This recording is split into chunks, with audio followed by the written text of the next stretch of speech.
Umntu ayibingelela mina bendlovena amandla umfokaZulu lo. Ngiyacela nginesicelo esikhulu la nina abaphunga noMageba. Kunabantu abaningi engabasizayo ababe dlala inyanga noma beqolwa izinyanga. Kodwa kulabo bantu labo abaningi babo ayigcina ngokubaqola zabaqola zabalala. Sakhuluma nazi inyanga, masikhuluma nazi inyanga sizama ukulungisa isimo. Kwagcina umuntu engayitholanga iclosure ngaphakathi kuyena. Abaningi babo yilabo abakuma relationship abanama insecurities, izinto engahambi kahle because umuntu akekho axoxa naye, akatholanga usizo kuma social worker, akakhulumanga namuntu, akabhodlanga, so usanento usenasilokozane ngaphakathi esihambe sihlale sivuka. Ngithinto umunye ngokudabuka ngizozama ukufihla ukuthi udabukapi nenyanga ngizoyifihla na ukuthi idabuka ngakubi, mhlambe bawusuke behlambe kusela abanye zolisebenza lelo daba lolo. Naye wayeyothwasa yagcina inyanga isiyitika ngokocansi. Banendlela ke laba yokukhuluma nokwenza izinto ngoba umuntu usuyexakekile ehluphekile. Basho noma ngabe yini futhi umuntu abakhola. Futhi banazi izinto zokubadunga abantu. Izinto abanazi zokuganga, abanazi izinto zokwelapha nokusiza abantu. So into ke ithi ke njengamanje ngizocela abantu beze lapha ku inbox kumina. Banginikeza ama numbers abo. Kuphela laba abadlwenguleka bedlwengula zinyanga. Sizoya ngokuya sigcina sesifaka wonke umuntu owadlwenguleka ngaphandle kwenyanga nje wadlwenguleka noma kuthiwa wadlwengulo ubani wagcina engayitholanga iclosure, mhlambe waye emaphoyiseni walivula icala kodwa wagcina engayitholanga ipeace. Siyaxoxa ethe sizama ukuyikhanda la, sizama ukukhanda iclosure, sizama ukukhanda abantu bangempela ngoba labantu laba abagcina bengatholanga usizo bahlukumezeka ngokomqondo ababona abantu ngokupheleleyo bagcina sebephenduka ilwana. Abanye babo bagcina sebethatha izinqumo okungamelanga ithathwa abantu. Why? Banezinto abayivalele ngaphakathi ezagcina zingaphumanga. Ngizobe ngibambisene noKhathide umfoka ndabandaba uphakela umthakathi kutheneni izimo ezikanjalo siya kanjani asikugcina ngokukhuluma kuphela, sokhuluma senza ama action. Uma kukhona la kumele khona sithole usizo from abantu ngaphandle ama social workers njalo sizokwenza futhi lokho. Bakhona abantu asebeyivulile izandla abachathi nasokwazi ukulekelela. So okubaleka kakhulu ukuthi abantu abathola iclosure. Asizokugxila kuphela ebantwini besifazana. So phinde sibuye futhi size ngapha kwabesilisa sibalansisa ini igender ubulili. Nabesilisa bakhona abanye ababhadle emajele abagcina bengayitholanga nabi iclosure okwathiwa abadlwengulile nabo bengakaze badlwengule. So izimo zishaya ngapha nangapha. Akeke simesekayo ukuthi siseka laba thina sihamba nalaba. Wonke umuntu uyafana. Umuntu ohlukumezekile usuke ehlukumezeke ngokufana. So into ebaluleke kakhulu ukubuyisa ubuntu ebantwini. Okwamanje kodwa ngikugcizelela lokho sizoqala ngalaba abadlwengulwa zinyanga. Abanye sakhuluma nabo nezinyanga, ngiyabaza abanye babo mina nami bayangazi, bayangibona nje bangivela nje ngikhuluma lento le. Sakhuluma babalungisela abantu ababebaqolile izimali zabo kodwa bayilungisanga, bayivalanga le yandawo ukuthi mina ngadlwenguleka. So khuluma eceleni eqana nomuntu simnike izeluleko ikakhulukazi ngokomthetho ukuthi qala lana ke yenza nje ukuze makwenzeka ukuthi ube wena usu one step ahead. So esizokwenza nje lokho. Mfowethu ndabandaba mhlawumbe ngazi kukhona yini ofuna ukueda kulento le? Ndabezitha ngiyathokoza kakhulu.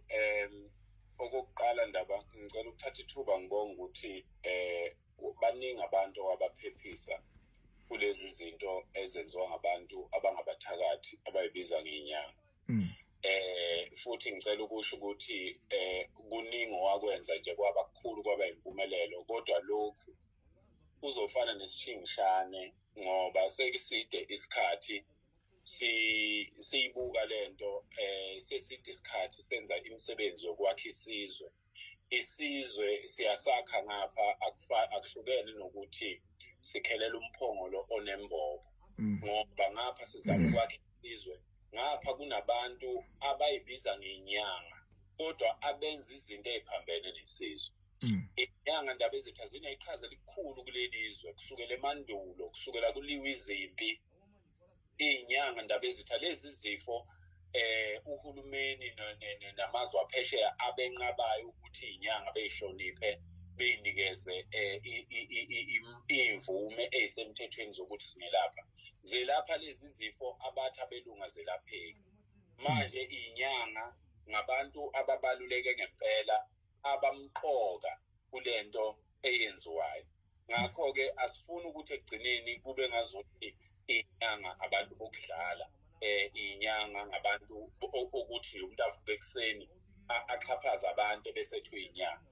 Ngakho-ke ngizoyeseka ngokuphelele lento futhi ngicela ukukhipha isexwayiso ukuthi inyanga ngicela ziyithathe serious lento esiyiqalayo ngoba asizukuba nendlakahla nje kuphela kuze inyanga, kodwa sizoze sibheke ngisho ukuthi bayizinyanga ngempela yini noma baganga ngabantu. Ngicela ukusho-ke indaba ukuthi ocwaningweni lami ngitholile ukuthi inyanga isebenzisana nezikhulu ezithile, inyanga isebenzisana namaphoyisa, inyanga isebenzisana nezinkabi. Uma usuyayibuza ukuthi kusewubunyanga bonke lokho, umuntu ozothi uma ezohamba eyoqola umuntu aqala atshele iphoyisa ukuthi ngiyodla imali lapha, ngizokunika ukhatho ongaka, ngicela ukuthi leya ndaba uma isivutha kube uwena ozongikhavela leyo nto leyo. Yingakho phela lezi nyanga uthola ukuthi zidlwengula abantu kayiboshwa ngoba ihlangene namaphoyisa. Isexwayiso sami-ke sithi iphoyisa elihlangene nomuntu oyibiza ngenyanga oganga ngabantu sicela dead, ngoba akekho umuntu ozoba ngaphezu kwethu kulokhu. Akekho futhi umuntu ozokwazi ukusisabisa, akekho umuntu ozositshela ukuthi uzosibulala, ngoba make washo lokho sizoqala iproject ezobe iqondene nawe mayelana nalokho. Abantu abangahlangene nokuganga ngabantu akufanele kube khona into abazoyiphawula ngalento esiqala ukuyenza manje. Ubunyanga buyinto emqoka kwaZulu, ngisho amakhosi aphila ngabo ubunyanga. Ngakho-ke asizukuvuma ukuthi kuthathwe into eyigugulezwe isetshenziswe ngabantu abangazilutho abahlose ukuganga ngabantu bese bethi-ke bayizinyanga bebulala igama lobunyanga. Yazokala wena indaba ezithatha into izoqala kanje, izoqala ngokuthi sibheke laba abantu besifazane abahamba beye emzini. Kunabantu besifazane emakhaya kubo abangabodwa abaziyo ukuthi imizi iyayidinga into ephathelene nenyanga. Mase befika enyangeni bese inyanga iganga ngayo. Ngakho-ke lezo nyanga ezinalezo inkinga akuxhunywane nje ngomoya omuhle, ngoba njengoba engakubophile lo muntu kusho ukuthi umuntu okungakwazi ukuthi kuxoxeke naye, kulungiswe lawo maphutha enzeka, kulungiswe abantu besifazane, ngoba abantu besifazane babona behlasela amadoda kangaka nje balinyazwe yiwo amadoda ayizinyanga amanye angabafundisi. So lapha sizobheka umfundisi, sizobheka inyanga, sizobheka iphoyisa, sizobheka wonke umuntu, sizobheka indoda esenkingeni njengamanje ekhokhiswa imali zokuvala ukuboshwa ekubeni into ingayenzanga. Sizobheka insizwa esejele eboshelwe icala lokudlwengula engakazi lenze, bese-ke umuntu ahlale ejele ahlalele into engekho. Sizothi kuma ngabe umuntu esifazane akahlambuluke naye akhulume iqiniso, akhiphe loya muntu ejele ukuze kungabi engazuthi kuzobhekelelwa abantu besifazane kuphela. Sizolungisa nje isizwe ndaba njengokubekile. Wena wesini ngiyathokoza wena komkhulu. Uma ukuthi ngempela sikhona isimo esikanjalo siyacela abantu abeze forward. Asikhethile ubulili, abesifazane nabesilisa bahlukumezekile, abantu bahlukumezeka ngokufana, abantu bangaba kaNkulunkulu wayehleze esho baba umsweli, abantu bayefana, ukuhlukumezeka. So akukho esingakuchibiyela kulokho. Siyacela ke njengoba sesiqalile akube ukuthi siqala ngokubambisana. Uma ingekho into ozoyikhuluma, ungakhulumi ukusutha kwakho lapha kuma comment. Manje ngeke into ozokhuluma, thula. Silana sisiza abantu abaxake ngempela. Kulungile mfowethu abandaba, ngiyathokoza kakhulu. Ake sisebenze lo daba simthole usisibuka ukuthi uma siqala sikhuluma naye izogcina ifinyelela yini lana lo njengamanje esimphetheyo. Manje ingafinyeleli lana mhlawumbe idinga ukuthi ilungise ecede ama social worker, ilungiswe kuhlanganiswa nalowo muntu lowo kwenza ukuthelana amanzi, kwenza ubulungiswa. So yenza kanjalo. Mayiphoqa ukuthi ifike la cha ngiyafisa nezwe lisizwe istory sami siyithatha siyifake njengoba injalo. Ngiyathokoza kakhulu. Indaba ngicela ukugcizelela futhi ukuthi lokhu esikukhulumayo njengoba nami sengingelile abantu bazokwazi abaningi ukuthi mina ngididela amabutho lapho kwamandlakazi nginsizwa nje iphilela impilo eqondile yaphezulu. Ngicela ukusho ukuthi sinolwazi oluningi oluthinta abantu abaningi, oluthinta izinyanga eziningi idumile. Ngakho-ke umuntu sicela ukuthi angaqali ngokusidazisa inkani bese kuthi mase yonakele igama lakhe selinekelwa izwe ebese ethi kodwa madoda seningaze ningenze kanje, ngoba sikhuluma manje siyasho sithi njengoba laba abantu besifazane benganibophanga ingoba benganawo amandla okwenza lokho, thina sinawo amandla okwenza lokho.